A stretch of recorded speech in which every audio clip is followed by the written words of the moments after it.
आदरणीय साथियों एवं आदरणीय बहनों, प्रणाम। क्या कैंसर का खात्मा संपूर्ण रूप से संभव है? 100% क्योरेबल है? इस सवाल को यदि मुझे कोई पूछे तो मैं ये निश्चित रूप से इस पूरी जिम्मेदारी और जवाबदेही के साथ कह सकता हूं कि हां, संभव है, संभव है, संभव है। लेकिन मेरी 10 बातें हैं। वो 10 बातें यदि पूरी होती हैं तो कैंसर के बहुत सारे प्रकार, अधिकांश प्रकार कैंसर के 100% क्योरेबल हैं, क्योरेबल हैं और क्योरेबल हैं। नंबर 1, जो मैं 10 पॉइंट्स बोल रहा हूं, जो 10 बातें मैं बोल रहा हूं या 10 शर्तें मैं कह रहा हूं, उनमें पहली शर्त है सही समय पर उपचार शुरू हो जाए। सबसे पहली और अहम बात है कि सही समय पर उपचार शुरू हो जाए। डॉक्टर्स और हॉस्पिटल्स का लक्ष्य पेशेंट्स को लूटने, मेडिक्लेम की अधिकतम वसूली के लिए मोटा से मोटा बिल बनाने का लक्ष्य ना हो करके और जिंदगी बचाने का लक्ष्य हो। यदि आपका जिंदगी बचाने का लक्ष्य है, बिल की परवाह किए बिना या मोटा से मोटा बिल बनाने का दिमाग में फितुर जो है, या जो आजकल जो एक लूट का सारा मामला चल रहा है, यदि वो लूट का मामला खत्म हो जाए तो कैंसर भी खत्म हो जाए। जहां तक संभव, दूसरी बात, ये सबसे पहली शर्त है कि आपका जीवन बचाने का लक्ष्य हो, जिंदगी बचाने का लक्ष्य हो, पैसा या बिल बनाने का लक्ष्य ना हो। मेडिक्लेम की अधिकतम वसूली या मेडिक्लेम के फेर में पेशेंट को जो है ज्यादा से ज्यादा उन सारी परिस्थितियों से गुजारना जिनसे उसका मेंटल टॉर्चर बढ़े और वो भयभीत हो, ज्यादा से ज्यादा भयभीत हो, और आप ज्यादा से ज्यादा बड़ा बिल बना सकें और ज्यादा से ज्यादा उनको अनावश्यक जांचों और अनावश्यक दवाओं से गुजारा जाए। यह पहली शर्त है। दूसरी शर्त, जहां तक संभव हो कैंसर पेशेंट्स को सीटी स्कैन व पेट स्कैन से बचाया जाए। दूसरी सबसे अहम शर्त है पेट स्कैन, सीटी स्कैन से पेशेंट को बचाया जाए, क्योंकि इसके रेडिएशन से कैंसर बढ़ता है और फैलता है, यह निश्चित है। यह मैं अपने पहले के वीडियो में भी बता चुका हूं कि किस प्रकार से सीटी स्कैन और पेट स्कैन कैंसर को बढ़ाते हैं, फैलाते हैं, कितना रेडिएशन होता है। Radiation is cause of cancer. जहां तक हो सके सोनोग्राफी, एमआरआई, सोनोग्राफी में जब बच्चे का आप लिंग परीक्षण कर सकते हैं, बहुत सारी चीजें कर सकते हैं, तो कैंसर सेल्स का पता क्यों नहीं लगा सकते? कैंसर क्यों नहीं देख सकते? उसके अंदर आराम से देखा जा सकता है। कैंसर की गांठ क्यों नहीं देख सकते? आराम से देखी जा सकती है। तो सोनोग्राफी, एमआरआई और एक्सरे, अधिकतम इनका उपयोग किया जाए। पेट स्कैन या सीटी स्कैन बहुत ही एक्स्ट्रा ऑर्डिनरी कंडीशन में सिर्फ एक बार उपचार से पहले ऑपरेशन की स्टेज पर किया जाना चाहिए, यदि जरूरत हो तो। ऑपरेशन के बाद नहीं। ऑपरेशन के बाद भी आप ये कह करके करते हो कि देखिए कैंसर का स्टेटस क्या है, या आप कहीं और तो नहीं हुआ, ये नहीं हुआ, इस तरह से भ्रम जाल में डाल करके, तो फिर आपकी काबिलियत क्या? फिर आपने क्या किया? तो ये जो सारा का सारा भ्रम का वातावरण बना करके और पेशेंट को मुगालते में रख करके जो सारा दोबारा से किया जाता है आफ्टर ऑपरेशन, वो गलत है। और फिर ये हर 3 महीने में पेट स्कैन, सीटी स्कैन करवाया जाता है। ये गजब का है। अभी 3 दिन पहले मेरी कैंसर के एक बहुत बड़े हॉस्पिटल में मुंबई बातचीत हो रही थी। पेशेंट था, पेशेंट से मेरी ऑनलाइन बात हो रही थी, तो संयोग से वहां बहुत सारे सवाल मेरे लिए मौजूद थे और उन सारे सवालों का मैंने जवाब दिया। और मैंने जब कहा कि पूरी दुनिया में कह रहा हूं मैं, पूरी दुनिया में मुझे सिर्फ एक उदाहरण कोई बता दे कि जिसका हर 3 महीने में पेट स्कैन या सीटी स्कैन किया हो और वो व्यक्ति स्वस्थ हो, उसको कैंसर का कोई सिम्टम नहीं हो। एक व्यक्ति बता दे जो जिंदा हो, खुशहाल हो, जिसको कोई तकलीफ नहीं हो। आप हर 3 महीने में पेट स्कैन, सीटी स्कैन किस लिए करवा रहे? स्टेटस का पता लगाने, कैंसर का स्टेटस। क्यों लोगों में इतना एंजाइटी और भय पैदा करते हैं आप? क्यों? किस लिए? मेडिक्लेम से पैसा मिल जाएगा, अपने बाप का क्या जाता है? आदमी भी इतना बेवकूफ है, महामूर्ख है, जो ये सोच करके कि नहीं मेरे कैंसर का पता लगाओ साहब, हर 3 महीने में देखो कहीं मेरे कैंसर वापस तो नहीं हो रहा। अरे नहीं हो रहा होगा तो हो जाएगा। यदि आपको कैंसर नहीं हो रहा होगा तो हो जाएगा, ठीक हो गया होगा तो रियकर होगा, पुनः फिर से होगा, रिपीट हो जाएगा। एक जगह ठीक हो गया तो दूसरी जगह से निकल जाएगा। कुछ तो सोचिए ना, कुछ अपना दिमाग लगाइए, अपना विवेक का इस्तेमाल करिए। हर 3 महीने में ये क्या तरीका हुआ? तो इसलिए ये धंधा जो है, ये गोरख धंधा जो है ना, इसको बंद किया जाना चाहिए, क्योंकि इससे कैंसर फैल रहा है, बुरी तरह से फैल रहा है। नहीं हो जो इतने कैंसर के पेशेंट्स आ रहे हैं जिसकी कोई हद नहीं। कैंसर पहले भी होते थे, जब ये पेट स्कैन, सीटी स्कैन की मशीनें नहीं बनी तब क्या कैंसर नहीं होता था? कैंसर होता था, लेकिन क्या इतनी कैजुअलिटी होती थी? क्या इतना रिपीटेशन होता था कैंसर का? नहीं होता था, उतनी कैजुअलिटी नहीं होती थी। तब भी ऑपरेशन होते थे, सफल होते थे, सब कुछ होता था। लेकिन अब आपका जो है डेथ रेशियो बढ़ गया, कैंसर का रिपीटेशन बढ़ गया, 2 बार 3 बार रिपीट हो रहे हैं, 6 महीने में, 8 महीने में, 10 महीने में, 12 महीने में, 2 साल में रिपीट हो रहे हैं। क्यों हो रहे हैं? और फिर 3 बार 4 बार हो गया, फिर डॉक्टर हाथ जोड़ करके कहने था साहब आप घर पे ले जाओ, सेवा करो। ये क्या बात हुई? आपने किसी जिंदगी से खिलवाड़ किस आधार पर किया? यह बड़ा दुखद पहलू है। तो इसलिए जो मेरा दूसरी शर्त है कि पेट स्कैन और CT scan rare of the rare cases में जो मशीनें बनी है ना, बहुत अच्छी मशीनें बनी है, बहुत अच्छा आविष्कार है। इसका मतलब ये नहीं कि उसका दुरुपयोग किया जाए, वो सदुपयोग के लिए rare of the rare cases में, एक्स्ट्रा ऑर्डिनरी कंडीशंस में उनका उपयोग होना चाहिए। आमतौर पर उसका उपयोग नहीं होना चाहिए। आमतौर पर सोनोग्राफी, एमआरआई, एक्सरे, इनका उपयोग होना चाहिए जिनसे न्यूनतम रेडिएशन हो।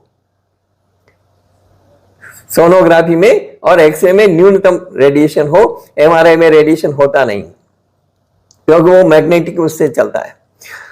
जो चौथी बात मैं कहना चाहता हूं, 3rd स्टेज का है कैंसर, 4th स्टेज का है कैंसर, लास्ट स्टेज का है कैंसर।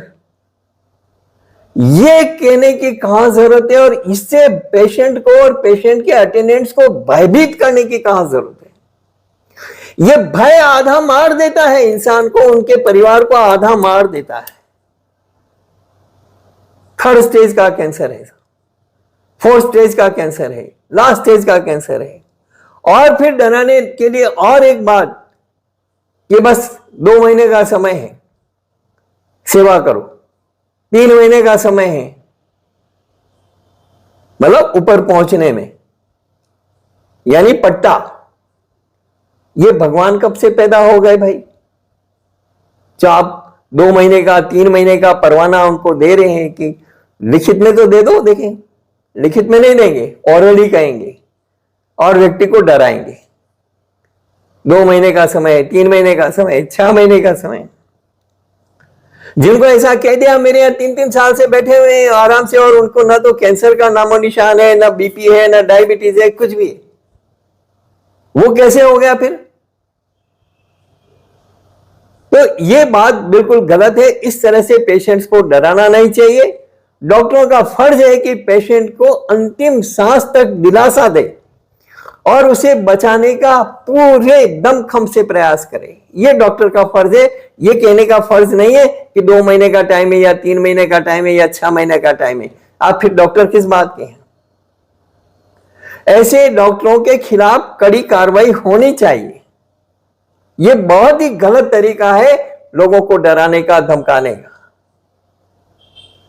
और उनसे फिर मनमाना बिल वसूली और कई तरह की सारी चीजें। बहुत गंदगी है, बहुत गंदगी है मेडिकल फील्ड में। यह साफ होनी चाहिए। यह मेरी चौथी बात है। पांचवी बात है, पेशेंट को अच्छा और हर तरह से सुरक्षित व इम्यूनिटी स्ट्रॉन्ग करने वाला डाइट प्लान दिया जाए। उसे क्या खाना है और क्या नहीं खाना है यह बताया जाए, क्योंकि बहुत सारी चीजें ऐसी है जिनसे इम्यूनिटी स्ट्रांग हो सकती है। रादर देन कि आप उनको इम्यूनोथेरेपी के इंजेक्शन बताएं कि 1-1 लाख रुपए का एक इंजेक्शन है और 5 इंजेक्शन का ये कोर्स है, ये लगवा लो, इससे इम्यूनिटी स्ट्रांग हो जाएगी। अरे उसके इम्यूनिटी स्ट्रांग होगी या नहीं होगी, साइड इफेक्ट हो जाएंगे और बहुत सारे दूसरे कॉम्प्लिकेशन पैदा हो जाएंगे, लेकिन आपका 5 लाख रुपए का बिल बन जाएगा।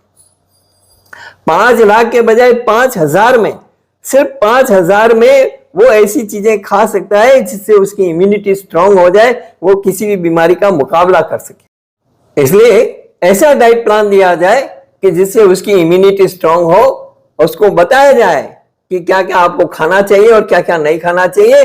पेशेंट्स को और अटेंडेंट्स को पथ्यापथ्य का विवेक समझाया जाना चाहिए। पेशेंट को डॉक्टर प्यार और विश्वास, पेशेंट को डॉक्टर प्यार और विश्वास दे, हीलिंग इफेक्ट्स दे, हंसना और हंसाना सिखाए, बोले 5 मिनट हंसो, 10 मिनट हंसो, इस तरह से हंसो कि आपका जो है इम्यूनिटी लेवल बढ़े, चेहरे का ग्लो निकले, आपके अंदर शक्ति आए, आपका चेहरा प्रसन्नचित्त रहे, आपका जीवन प्रसन्नचित्त रहे, आपका पूरा दिन प्रसन्नचित्त रहे।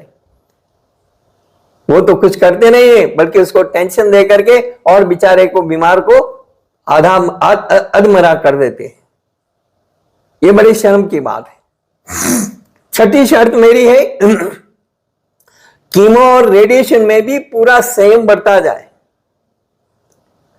कीमो और रेडिएशन में भी पूरा संयम बरता जाए। अच्छा डाइट प्लान इनके साइड इफेक्ट्स को झेलने में मदद करेगा। वहीं शारीरिक रूप से सक्षम न होने पर यह सब चीजें ना दी जाए। पहले उसको शारीरिक रूप से सक्षम बनाया जाए, इम्यूनिटी लेवल उसका बढ़ाया जाए और उसके बाद में उसको कीमो वगैरह ये सारा का रेडियोथेरेपी वगैरह जो भी करना है आप करें।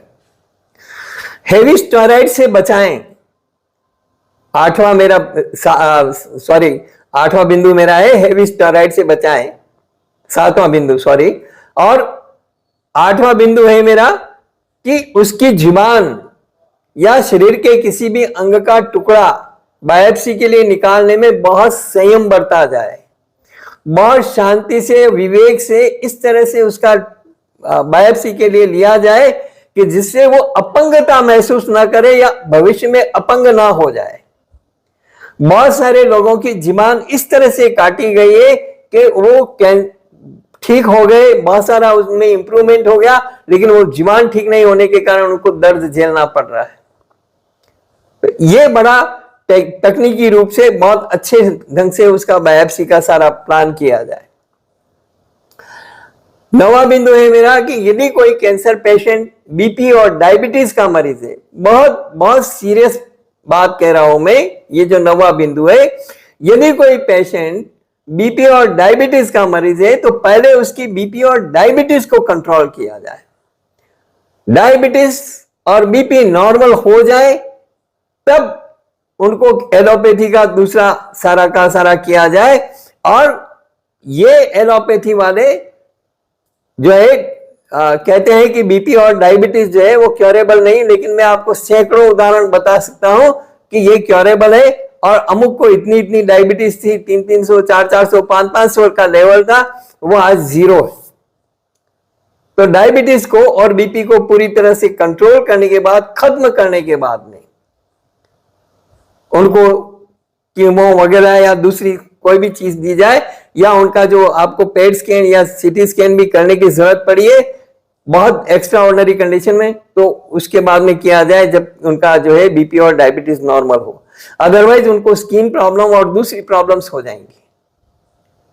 डायबिटीज नहीं होगी तो हो जाएगी। स्टेरॉइड्स देंगे डायबिटीज के अंदर, तो आपने कोविड-2 के टाइम में देखा है कि कितने लोगों की क्या परिस्थितियां बनी है। तो इसलिए हेवी स्टेरॉइड्स देने के पहले उनका बीपी और डायबिटीज एब्सोल्युटली नॉर्मल होना चाहिए। और मैं एक निवेदन खास करके ये बात करना चाहता हूं कि एलोपैथी को क्यों परहेज है नेचुरोपैथी से, आयुर्वेद से या परंपरागत चिकित्सा पद्धति से?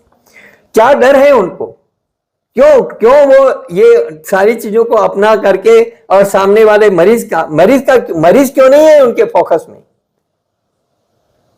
मरीज के ऊपर क्यों नहीं फोकस बनाना चाहते कि मरीज के ऊपर फोकस बनाए, हमें जिंदगी बचानी है, उसके लिए हमें परंपरागत चिकित्सा पद्धति का भी मदद लेना पड़े तो लेंगे, नेचुरोपैथी का मदद लेना पड़ेगा लेंगे, आयुर्वेद का मदद लेना पड़ेगा लेंगे, लेकिन उसको इस तरह का डाइट प्लान देंगे, उसको इस तरह से सारा उसका इम्यूनिटी स्ट्रॉन्ग करेंगे, बीपी डायबिटीज सब खत्म करेंगे और उसके साथ में कैंसर सेल्स को भी खत्म करेंगे, कैंसर को खत्म करेंगे, कैंसर का ऑपरेशन भी करना है तो उस तरह से करेंगे। ये जो सारी की सारी चीजें हैं, इसके अलावा अंत में एक बात कहना चाहता हूं कि विटामिन B17, आप इम्यूनोथेरेपी के लिए 1-1 लाख रुपए के इंजेक्शन देने के बजाय विटामिन B17 कंटेंट वाली जो चीजें हैं, बेरीज वगैरह हैं और दूसरी चीजें हैं, वो क्यों नहीं देना चाहते? बताइए, उनको डाइट प्लान में दीजिए, क्योंकि उनसे भी कैंसर सेल्स खत्म होते हैं। तो ये जो सारी चीजें मैंने आज आपके सामने रखी है, यदि इन सारी चीजों का बहुत कठोरता से, संयम से और पालन किया जाए और पेशेंट्स को बहुत प्यार, विश्वास और खुशी देते हुए उनका सारा का सारा ट्रीटमेंट दिया जाए, तो बहुत सारे कैंसर ऐसे हैं जो 100% क्योरेबल हैं और क्योर होते हैं। इस वीडियो में इतना ही। यदि मेरा वीडियो अच्छा लगा हो तो इसे लाइक जरूर करें और ज्यादा से ज्यादा शेयर करें ताकि हर व्यक्ति इन सारी चीजों को समझे, इनकी महत्व को समझे। और मैं इस वीडियो के साथ में जो एंड स्क्रीन होती है, एंड स्क्रीन में जो खाने पीने का वीडियो है कि भाई कैंसर है तो कैंसर से कैसे लड़े, क्या खाएं और क्या नहीं खाएं, ये लगा रहा हूं। इसके साथ ही जो कैंसर को धंधा बना लिया है ऐसे लोगों ने, उन लोगों के मुंह पर ताला लगाने के लिए और उनको सोचने समझने के लिए विवश करने के लिए कैंसर को जो धंधा बना लिया उसका एक वीडियो लगा रहा हूं। इन वीडियो को ज्यादा से ज्यादा आप फैलाएं, ज्यादा से ज्यादा स्प्रेड करें, ज्यादा से ज्यादा शेयर करें ताकि हर आम आदमी जागे। अन्यथा ये कैंसर कभी भी आपका दरवाजा भी खटखटाएगा। घर में एक है, दूसरे को भी हो सकता है, तीसरे को भी हो सकता है। आज ही मेरे पास में एक मैसेज था, एक घर में 3 लोग हैं और तीनों को कैंसर है। कल मैंने देखा कलकत्ता में एक बच्चे को, मेरे को खुद को आंखों में आंसू आ गए, वो रांची का बच्चा, कलकत्ता में 4 साल का बच्चा, उसको कैंसर। ऐसे बहुत सारे दर्दनाक हादसे और दर्दनाक घटनाएं हो रही है और कैंसर बहुत तेजी से फैल रहा है। बहुत सारे लोगों का यह भी है कि आफ्टर कोविड ये बहुत ज्यादा फैला है। निश्चित रूप से आफ्टर कोविड बहुत ज्यादा तेजी से फैला है। उसका कारण है लंग्स कैंसर बहुत तेजी से फैला है। लंग्स कमजोर हो गए, इम्यूनिटी आपकी कमजोर हो गई और लंग्स कैंसर आपको हुआ है, वो परेशान कर रहा है। तो ऐसे बहुत सारे उदाहरण और बहुत सारी चीजें हैं। खैर, मैं इस वीडियो में ज्यादा वक्त नहीं लूंगा, लेकिन मैं चाहता हूं, हर व्यक्ति से हाथ जोड़ करके निवेदन करता हूं कि ये वीडियो ज्यादा से ज्यादा स्प्रेड करें ताकि हर कोई भी व्यक्ति सावधान हो सके और अपने उपचार में सावधानी बरत सके और सारी पैथीज का सहयोग लेकर के और वो चुस्त दुरुस्त स्वस्थ बन सके। धन्यवाद।